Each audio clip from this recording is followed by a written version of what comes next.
पुढची महत्त्वाची बातमी पाहूयात। संतोष देशमुखांचे बंधू धनंजय देशमुखांनी 3 तासानंतर आपलं आंदोलन अखेर मागे घेतलंय। पोलिसांनी जरांगे पाटील यांच्या विनंतीनंतर धनंजय देशमुखांनी आंदोलन मागे घेण्याची भूमिका घेतली। संतोष देशमुखांना न्याय देण्याच्या मागणीसाठी पाण्याच्या टाकीवर चढत त्यांनी शोले स्टाईल आंदोलन केलं। तसंच टाकीवरून उडी घेऊन आत्महत्या करण्याचा इशारा देखील त्यांनी दिला होता।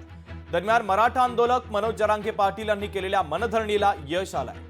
जरांगे पाटलांच्या विनंतीनंतर धनंजय देशमुखांनी आपलं आंदोलन अखेर मागे घेतलेलं आहे। त्यांच्या धनंजय देशमुख त्यांची जो डिमांड होती बेसिकली तपासाचे बद्दल सीआयडीने काय केलेलं आहे, एसआयटीचे हेडसोबत त्यांची मीटिंग करण्याची त्यांची ख्वाहिश होती। त्यासाठी आपण एसआयटीचे हेड त्यांच्याशी बोलून आणि वरिष्ठ पातळीवर त्यांच्याशी बोलून आपण अपॉइंटमेंट केलेलं आहे। एसआयटीचे हेड उद्या इथे येत आहे आणि त्याच्यानंतर त्यांच्या आणि दोघांचा संवाद होईल। गाववाले लोकांना आणि सगळ्या लोकांना मी हेच म्हणू इच्छितो की एसआयटीचे हेड स्वतः इथे येत आहे आणि एसआयटीचे एसपी सुद्धा आता इथे येत आहे। तो त्यांच्याशी मीटिंग त्यांच्याशी होईल आणि जे काय त्यांची अडीअडचणी असेल, जे काय डाऊट्स असेल ते क्लिअर करू शकतील। लोकशाही मराठी ऐका, पहा, जागरूक रहा।